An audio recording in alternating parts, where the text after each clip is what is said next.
Quel est le Dieu qui t'appelle? Tu es pasteur, tu es prophète, tu es apôtre, tu es docteur. Il t'a appelé, tu étais content, tu étais content, Dieu t'a appelé. Maintenant, au moment de te servir, toi, tu regardes dans la poche des autres. Dieu est ce pouvoir de le Dieu qui se suffit. D'accord? Quand on va parler là, c'est pour venir dire que celui qui annonce l'évangile, c'est nourri de l'évangile. Encore, ils vont dire d'accord? Quand un Ivoirien te fait ça veut dire que des bêtises. Ok? Que celui qui annonce l'évangile, c'est nourri de l'évangile. Abraham a donné la dîme à Melchisédek. La dîme est biblique. On vous a dit que c'est tout ce qui est écrit dans la Bible là, qui est biblique. Je dis, quand Abraham a donné la dîme à Melchisédek là, en Genèse 15 là, la promesse de Dieu, le peuple de Dieu est parti en captivité en Égypte. Donc, quand ils sont partis en captivité en Égypte, jusqu'à ce que Moïse vienne de sortir de la captivité, et que Moïse vienne instituer la loi, qui institue la dîme là, eux ils ont payé quelle dîme? Ils payaient quelle dîme quand ils étaient en Égypte là-bas? Vous n'avez pas envie de réfléchir. Jésus n'a pas laissé l'église au pasteur.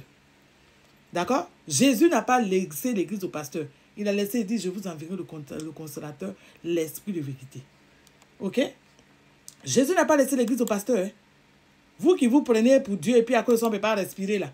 Moi, si je parle sur ta vie, moi, si je fais ceci, c'est pas que... Est-ce que ce sont les orphelins qui prient pour vous? Est-ce que ce sont les orphelins qui gênent pour vous? Quand on prie pour vous, on gêne pour vous et puis les démons nous poursuivent. Là. Toi, tu pries pour quelqu'un et puis tu gênes pour lui et puis le démon te poursuit. Il faut demander de quel bord tu es. Hein?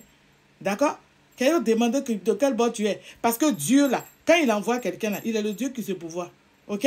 Quand Jésus allait chasser les démons, là, il y a quel démon qui est venu poursuivre Jésus qui est retourné chez lui pour aller dormir?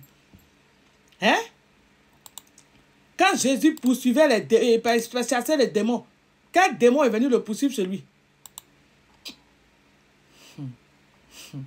Jésus dit, je suis le chemin, la vérité, la vie. Nous ne venons au Père qu'en passant par moi. D'accord? Ok? Vous êtes fatigant.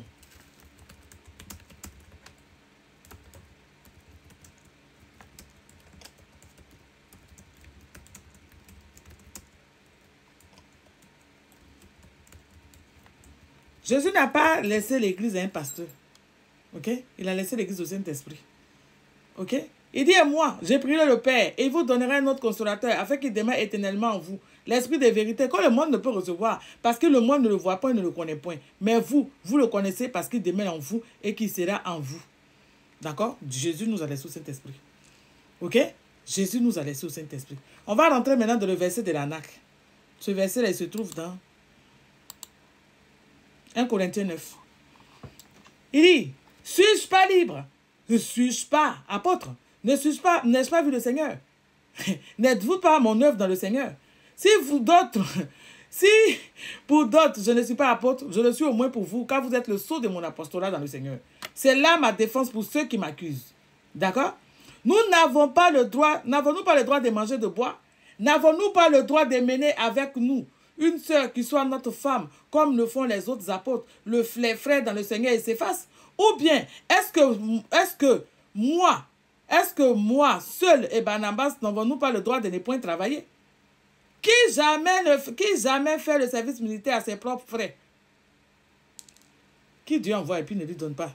Il dit quoi? Moi, je suis vivant par la foi. Quand il vous s'agit de Dieu, au fidèle d'avoir la foi là, vous êtes champion. Vous avez été n'avez pas travaillé, vivez par la foi. Pourquoi vous demandez aux gens, vous demandez toujours l'argent aux gens? Il dit, qui en plante une vigne et n'en mange pas le fruit? Qui est-ce qui fait paître un troupeau et ne se nourrit pas du lait de ce troupeau?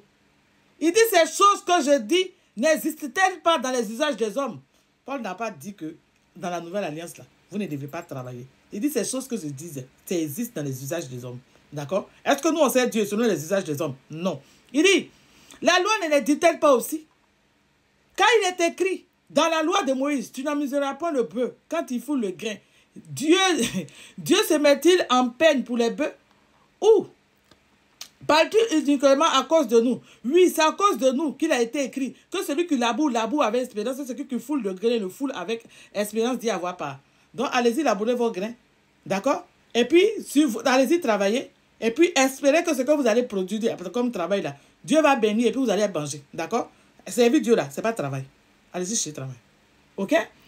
Et nous n'avons-nous pas semé par vous des biens spirituels? Est-ce une grosse affaire si nous moissonnons vos biens temporels? Il explique encore l'usage humain, il explique encore la loi. Il continue. Parce que quand Paul parlait, Paul était quelqu'un qui avait de l'instruction.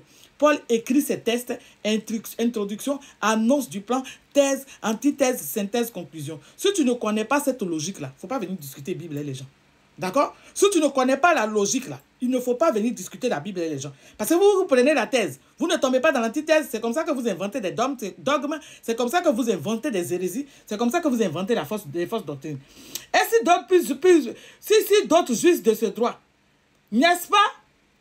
Plutôt à nous d'en jouir. Mais nous n'avons point usé de ce droit, au contraire, nous souffrons de tout, afin de ne créer d'obstacles à l'évangile de Christ. Ça veut dire que quoi? Pourquoi Paul renonce volontairement? Parce que dans la nouvelle alliance, il n'y a pas quelqu'un qui doit rester là et puis ne rien foutre. Ok? Il dit, ne savez-vous pas que ceux qui remplissent les fonctions sacrées sont nourris par le temple et que ceux qui servent à l'autel ne font pas à l'autel? Il rappelle ici quoi? La loi. D'accord? Aujourd'hui, il n'y a pas de fonctions sacrées. Les fonctions sacrées étaient remplies par les Lévites. Et ils servaient au temple. Vous savez dans quel temple? D'accord? Vous savez, il dit, le verset dit, ne savez-vous pas que ceux qui remplissent les fonctions sacrées sont nourris par le temple et que ceux qui servent à l'autel ont pas à l'autel? Jésus, allez-y lire Hébreux 8. Golgotha a été l'autel où Jésus a été crucifié. Il a été l'autel suprême. Il n'y a aucun autel encore qui existe. D'accord? Il n'y a aucun temple dans lequel un pasteur sert. Nous servons en Christ, selon la nouvelle alliance. Ok? De même, le Seigneur a ordonné que celui qui annonce l'évangile vive de l'évangile. C'est le verset, ça là, vous prenez pour emmerder les gens. Mais si l'évangile c'est manger, je vous dis toujours, prenez vos Bibles et puis mangez. Pourquoi vous ne mangez pas? Vous êtes en proie à la fainéantise. Voilà Paul qui fait une analogie entre les érudits des hommes, entre la loi. Et vous dites que Paul a dit que celui qui annonce l'évangile doit manger l'évangile. Mais manger, si l'évangile là c'est manger. Il dit pour moi, je n'ai usé d'aucun de ces droits.